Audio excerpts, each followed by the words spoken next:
and this is Sea Life. Starting to putting in the tie downs for our 60-foot windmill. But see, as you see, we have gotten the prop shaft on digger, getting it lined up, and we're going to start digging here in just a couple minutes.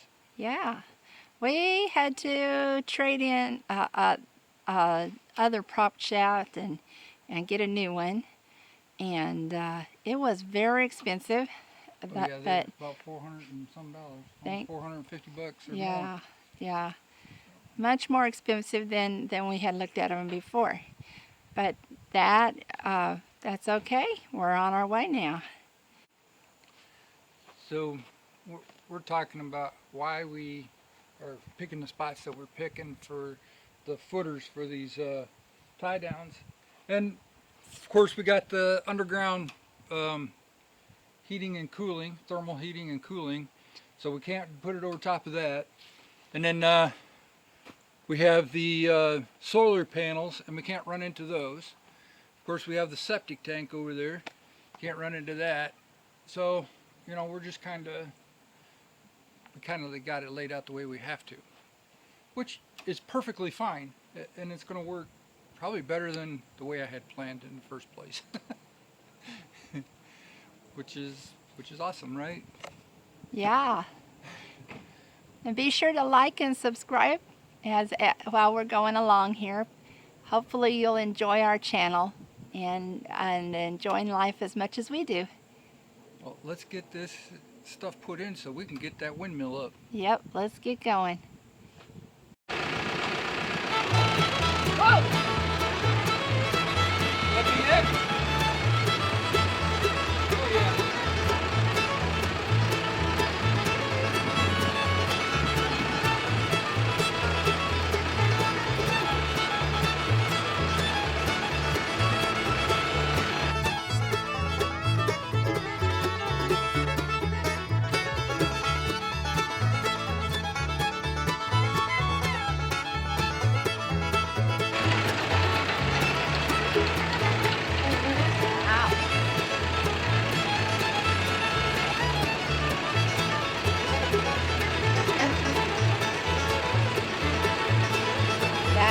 So quick and easy. Off we go to the next one.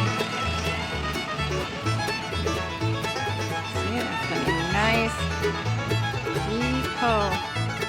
To maintain the integrity of the concrete, I got to put some rebar in it. But I'm also going to put some sticking out the sides because we got sand. And we'll put a little bit of concrete on the outside, probably about an inch or so, probably 3 inches of concrete to kind of hold this down into the ground. And then once it's full and dried, once it's dried and we bury it back, it should maintain the strength so that it doesn't pull out. Because we do get some winds around here, and so we just got to do the best we can. I'll probably get some, before I fill it back full of dirt, I'll probably get some cinder block that we got broken up at the house, and I'll bring it down and stick it beside this too. Help hold it in there. But I'm going to take some of this rebar and I'm going to drill holes through and have it. This is a 12-inch piece. I'm going to have it sticking out 16 inches because that's the size of the hole. And then when I put it down in there, it'll have two going sticking out and help hold it down into the ground so that the winds don't just jerk him out of the ground. At least that's the theory, and I'm sticking to it.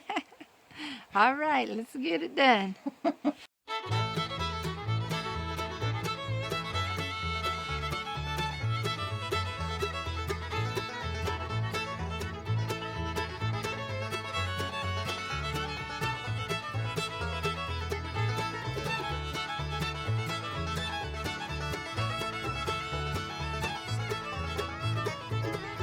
Top is what we're fastening our guy wires to. What it is a tie down for a shed. Yeah, a shed tie down. On this thing, I actually got two different directions I can put my blade. So straight up and down with the, or and put it that way. Huh. Either way. But you just lift that, pull that towards you. To position it how you And want once it. you got it in there, you just push it all the way down. That's Latch it, cool. locks it down. For those of you that may not have used one of those before, one of those, what are they called? Metal cut. Reciprocating saw. Yeah, reciprocating saws before. Well, that's the method that the Walt uses. There's other methods too. This is going to be loud.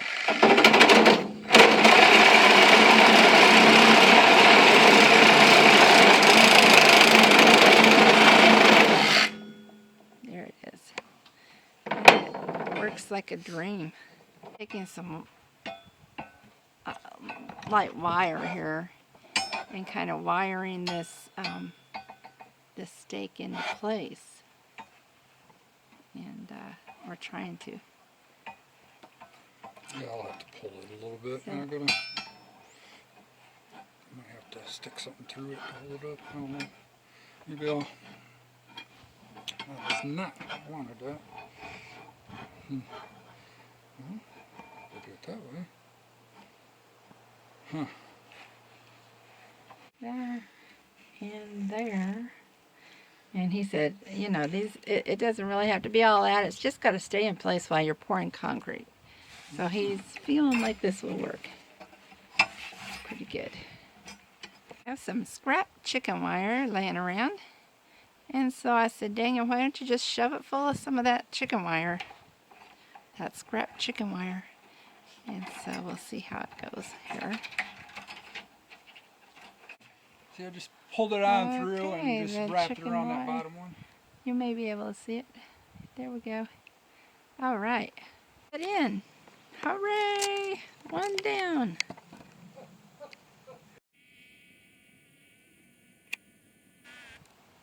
Of course, Amy had to inspect.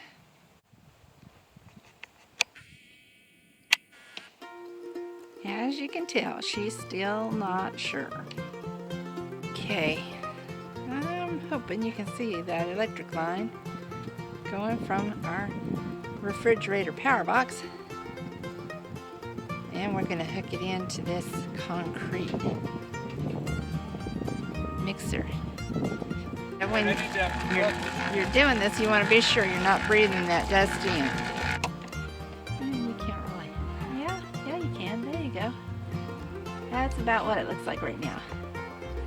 Can you hold that up for me?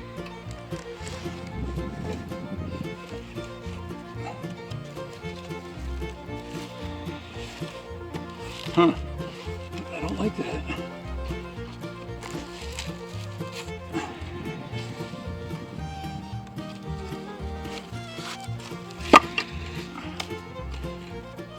Grab one more. You sit down for a second. Alright.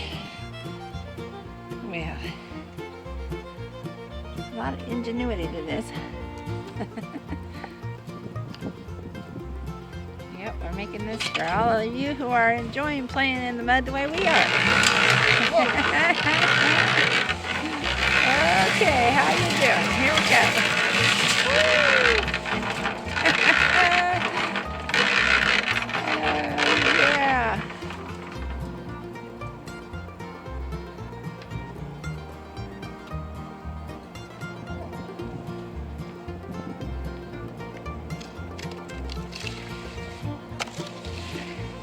Or for all of you who will be enjoying playing in the concrete the way we are.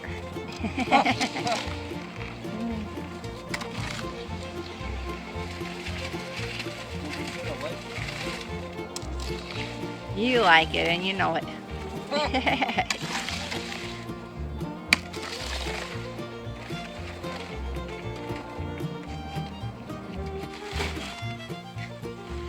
Great.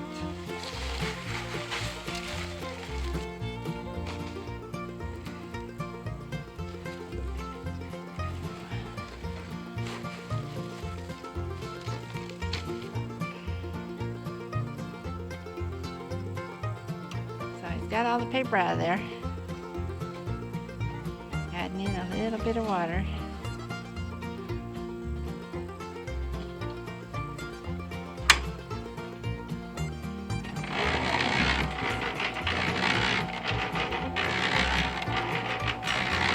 You want to make sure your wheels are level, so that's why we put those little pieces of concrete under that wheel.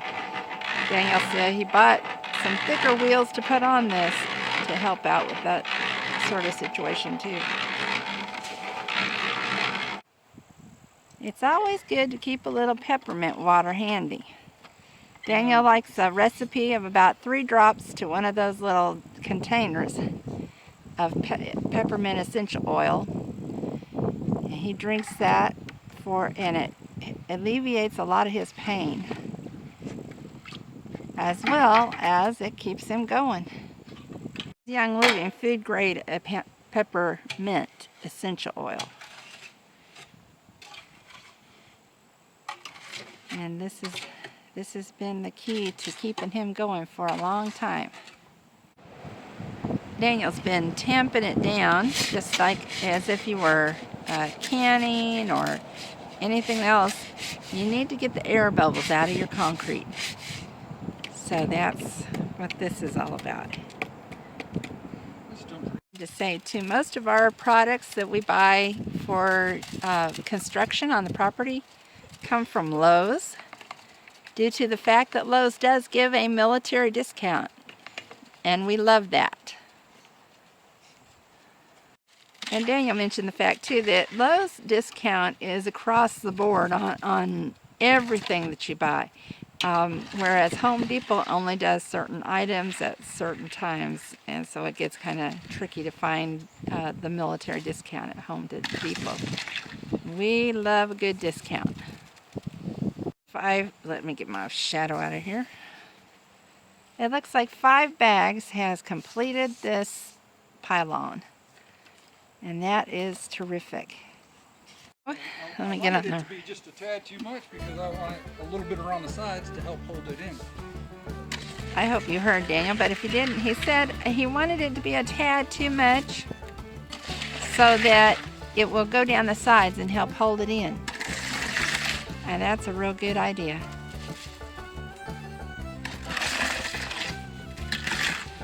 Yeah, I got too much on her. All right. I hope you are enjoying this video. Please click the thumbs up and subscribe if you haven't already. We'd love to have you as a new subscriber. We're going to be doing a lot of different projects. Most of them will be off-grid projects.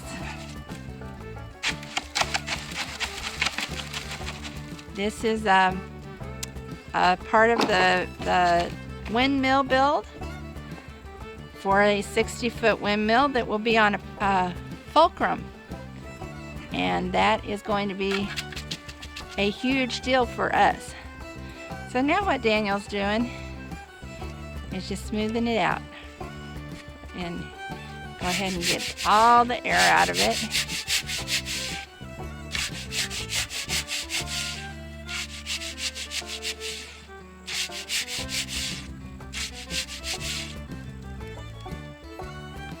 And this windmill will be backing up my son's solar energy, which he has a completely off-grid home here. And so it will be backing him up for the winter when you don't have as much solar. We got our, or when it's stormy, yeah.